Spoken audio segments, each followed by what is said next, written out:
Divine Principle, Part 2, The Principle of Restoration, Chapter 6, The Second Advent of Christ.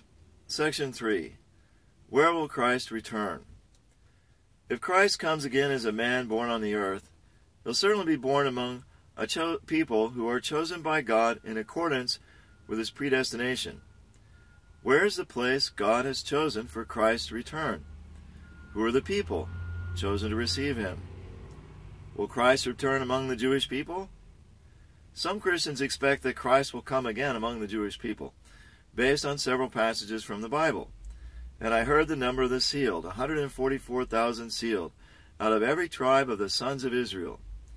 And truly I say to you, you will not have gone through all the towns of Israel before the Son of Man comes. However, to interpret these verses in this way is to misunderstand God's providence. On this matter, Jesus uttered the parable of the vineyard. Hear another parable. There was a householder who planted a vineyard, and set a hedge around it, and dug a winepress in it, and built a tower, and let it out to tenants, and went to another country. When the season of fruit drew near, he sent his servants to the tenants, to get his fruit. And the tenants took his servants, and beat one, killed another, to get his fruit, and stoned another.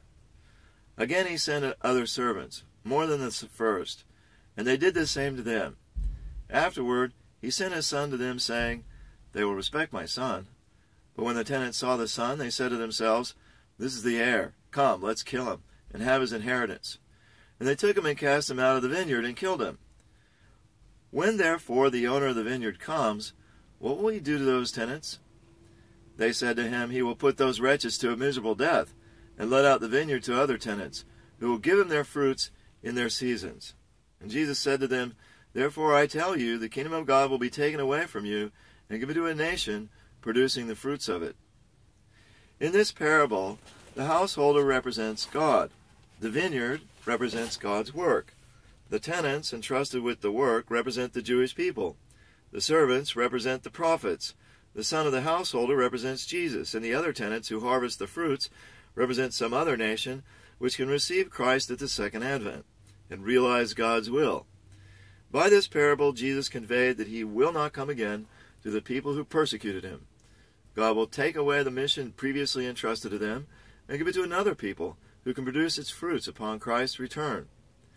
Why then does the Bible seem to portray Christ as returning to Israel? To answer this question, we must first inquire as to the meaning of Israel. Israel means one who has prevailed. Jacob received this name upon defeating the angel who wrestled with him at the ford of Jabbok. Jacob wrestled with the angel to secure the position of Abel for the foundation of substance. By successfully securing the position of Abel and making the substantial offering, Jacob established a family foundation for the Messiah. His descendants, who inherited the responsibility for God's providence upon this foundation, are called Israel, or the chosen people. The term Israel thus signifies the people of God who have triumphed through their faith, and does not necessarily apply to everyone who comes out of Jacob's lineage. Thus, John the Baptist said to the Jews, Do not presume to say to yourselves, We have Abraham as our father. For I tell you, God is able to raise up from these stones to raise up children to Abraham. Moreover, St. Paul said, For he is not a real Jew who is one outwardly, nor is true circumcision something external and physical. He is a Jew who is one inwardly, and real circumcision is a matter of the heart, spiritual, and not literal. And not all who are descended from Israel belong to Israel.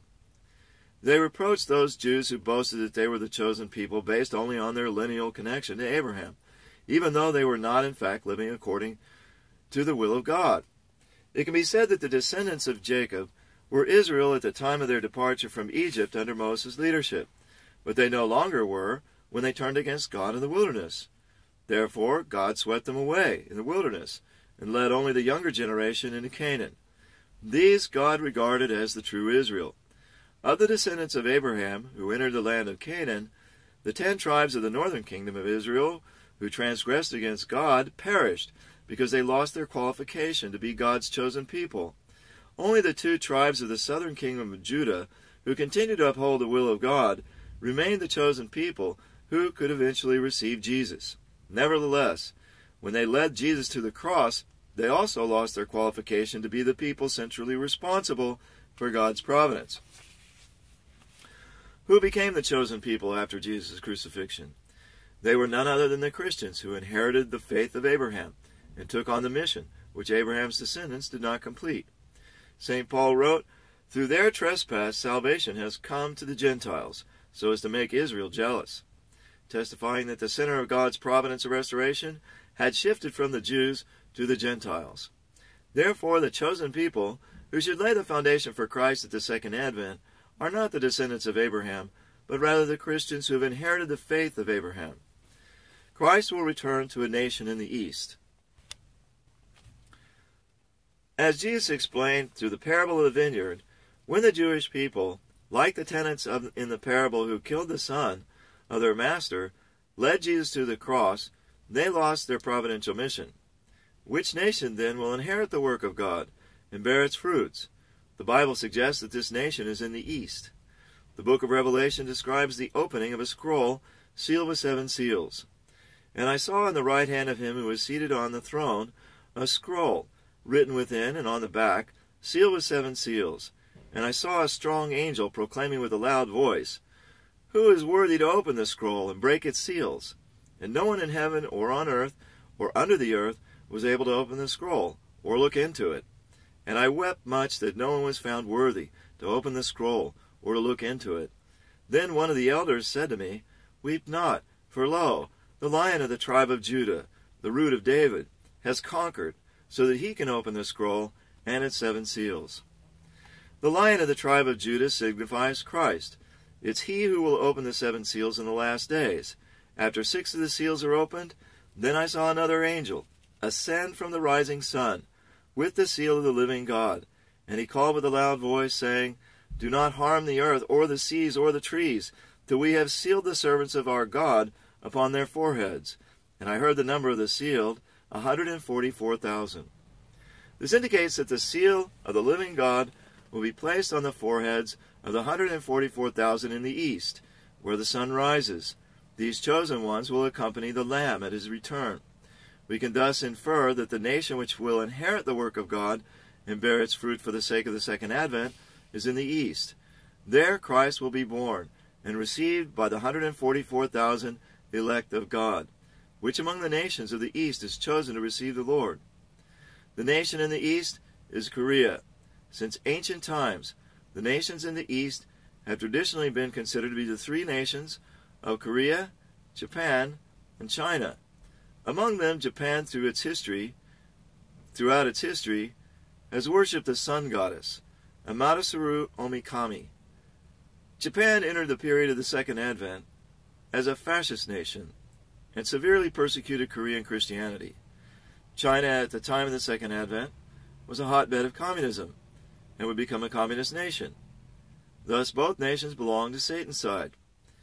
Korea, then, is the nation in the East where Christ will return. Let's examine from the viewpoint of the principle the various ways in which Korea has become qualified to receive Christ at the Second Advent. As a nation in which the Messiah returns, Korea had to meet the following qualifications. A national condition of indemnity. For Korea to become a nation fit to receive the Messiah, it had to fulfill a national dispensation of 40 for the separation of Satan, for the cosmic level restoration of Canaan. Why was Korea given this condition of indemnity? If Christ returns to Korea, the Korean people are destined to become the third Israel. In the Old Testament age, the descendants of Abraham, who upheld God's will and endured persecution in Egypt, were the first Israel. The Christians, who were persecuted as heretics by the Jews as they honored the resurrected Jesus and carried on the providence of restoration, became the second Israel. Christ at his return is likely to be similarly condemned as a heretic by the Christians of his time. In accordance with the prophecy that he will suffer and be rejected by his generation, as was Noah in his days, if so, God will have to abandon the Christians who are persecuting Christ, just as he abandoned the Jews who rejected Jesus.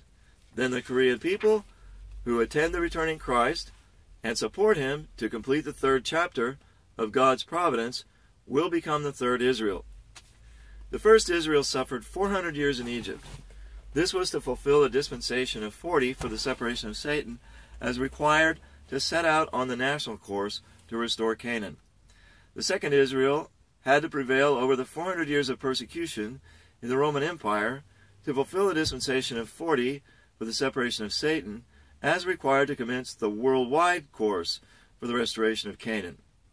As a third Israel, the Korean people had also to suffer under a nation on Satan's side for a period which fulfills the number 40. Thereby, they could fulfill the dispensation of 40 for the separation of Satan, as required to commence the cosmic level course to restore Canaan.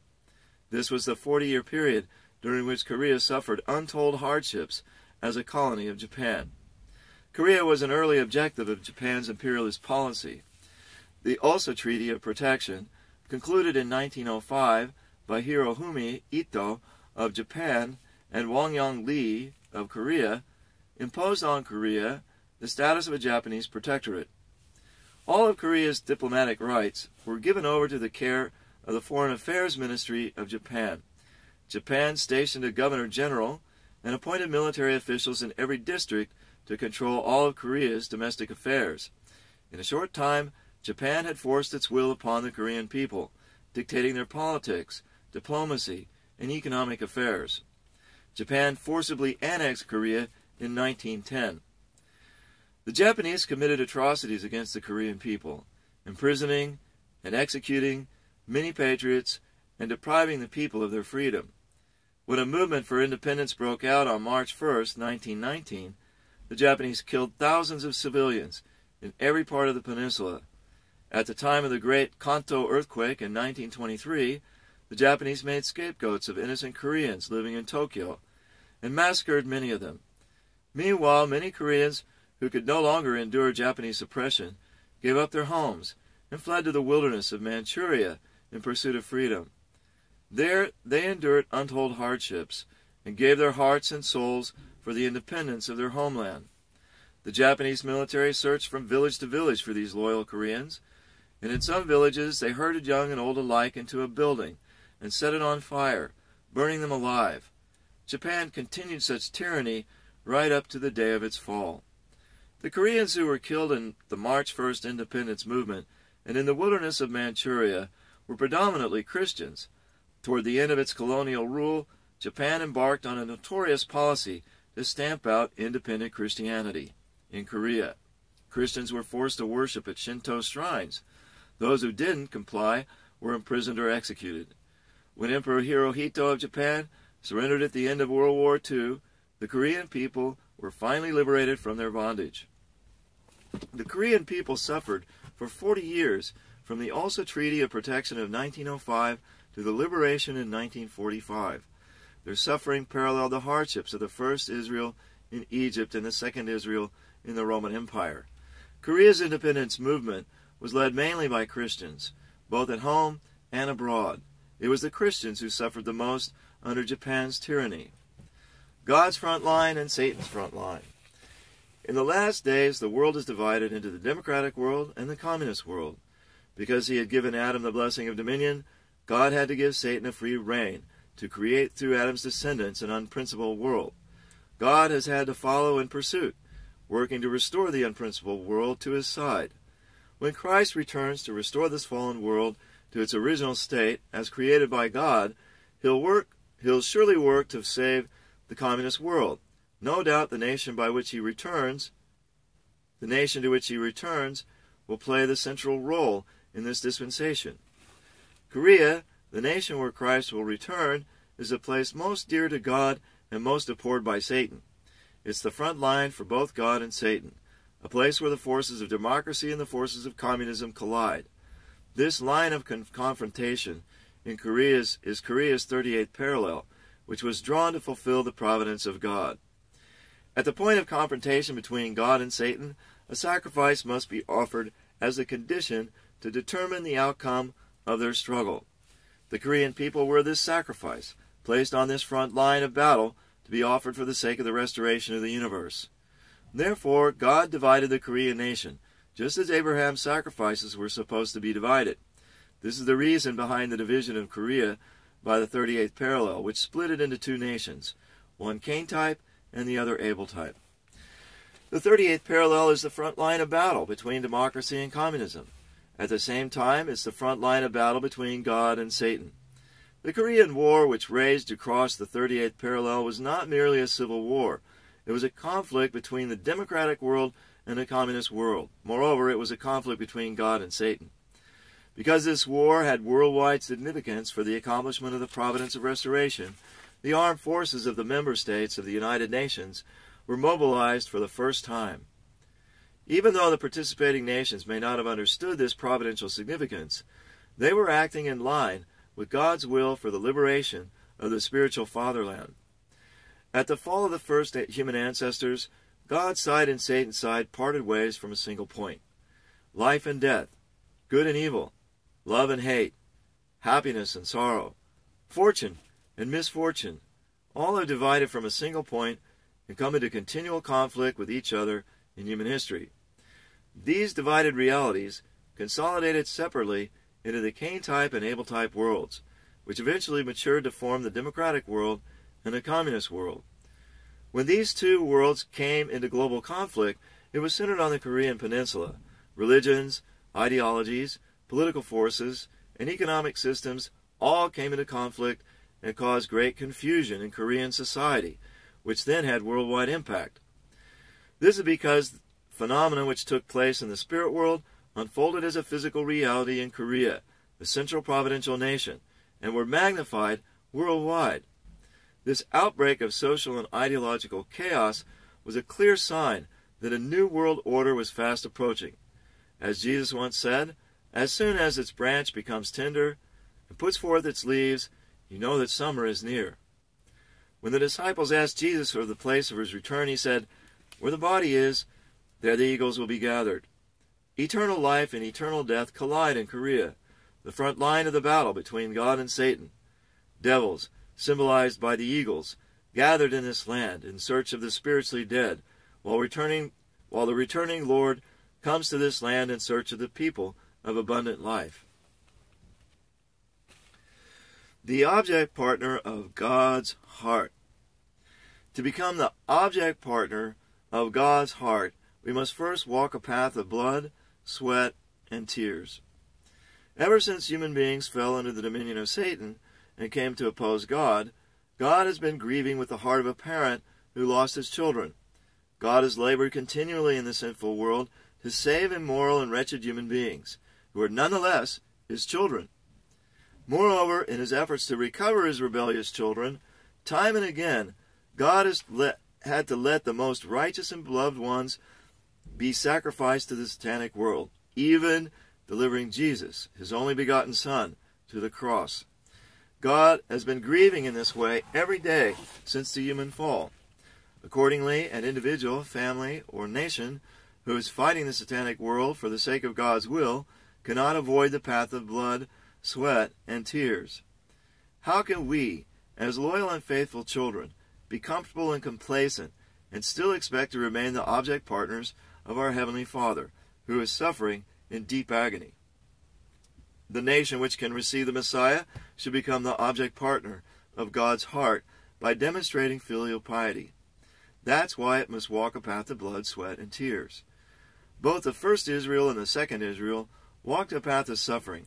The Korean people of the third Israel have done likewise.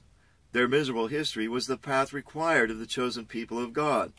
One can never be certain what great blessing such a path of affliction may eventually bring. The nation qualified to stand as the object partner of God's heart must be a people of goodness. The Korean people, a homogeneous race with a 4,000-year history, rarely invaded other nations. Even during the Kokyuro and Silla periods, when they boasted impressive military might, they used their forces only to thwart invaders. Considering that a fundamental nature of Satan is to aggressively encroach upon others, it is clear that the Korean people are qualified to stand on God's side. Although God's strategy is to claim victory after his side has been attacked first. Although countless prophets and saints have been sacrificed in the course of history, and even Jesus died on the cross, time and again God claimed victory in the end. Although Satan's side was the aggressor in the First and Second World Wars, in the end, victory was won by the nations on God's side. Similarly, the Korean people have been invaded numerous times by foreign powers. God's true intention in having them endure these tribulations was to have them stand on his side and secure the final victory. The Korean people are by nature endowed with a religious character. Their religious inclination has led them to strive always for that which transcends physical reality and is of a more profound value. From ancient times, when their culture was still primitive, the Korean people even showed a strong desire to worship God. They didn't have a high regard for religions with superstitiously deified nature or strove for happiness in temporal life. They have always revered the virtues of loyalty, filial piety, and chastity. Their fondness for folk tales, which expresses these virtues, such as the tale of Shimjong and the tale of Chungyang, stems from this powerful underpinning of their culture. The Messianic prophecies. The Korean people have long cherished a messianic hope, nurtured by the clear testimonies of their prophets. The first Israel believed in the testimonies of its prophets that the Messiah would come as their king, establish the kingdom, and bring them salvation. The second Israel was able to endure an arduous path of faith, due in part to their hope in the return of Christ. Similarly, the Korean people, the third Israel, have believed in the prophecy that the righteous king will appear, and found a glorious and everlasting kingdom in their land. Clinging to this hope, they found the strength to endure their afflictions. This messianic idea among the Korean people was revealed through the Chungmanok, a book of prophecy written in the 14th century at the beginning of the Yi dynasty. Because this prophecy foretold that a new king would emerge, the ruling class tried to suppress it. The Japanese colonial regime tried to stamp out this notion by burning the book and oppressing its believers. After Christianity became widely accepted, the idea was ridiculed as superstition. Nevertheless, this messianic hope still lives on, deeply ingrained in the soul of the Korean people. The hope for a righteous king foretold in the Chungmanok has the appellation Tongdoryong, the one who comes with the true Word of God. In fact, this is a Korean prophecy of the Christ, who is to return to Korea. Even before the introduction of Christianity to Korea, God had revealed through the Chungmanok that the Messiah would come to that land. Today, scholars affirm that many passages of this book of prophecy coincide with the prophecies of the Bible. Furthermore, among the faithful of every religion in Korea are those who have received revelations that the founders of their religions will return to Korea. We learn through our study of the progress of cultural spheres that all religions are converging toward one religion. God's desires for Christianity of the last days to become this final religion, which can assume the responsibility of completing the goals of the many religions in history. The returning Christ, who comes as the center of Christianity, will attain the purposes which the founders of religions strove to accomplish. Therefore, with respect to his mission, Christ at his return may be regarded as the second coming of the founder of every religion. When the second comings of the founders of the various religions appear in Korea in fulfillment of these diverse revelations, they will not come as different individuals. One person, Christ at the second advent, will come as a fulfillment of all these revelations. The Lord whose coming has been revealed to believers in various religions, including the Maitreya Buddha in Buddhism, the true man in Confucianism, the returning of Chosun, the founder of the religion of Chongdogyo, and the coming of Chongdoryong in the Chungmanok will be none other than Christ at the second advent. Finally, we witness revelations and signs being given to spiritually attuned Christians testifying to the second coming of Christ in Korea.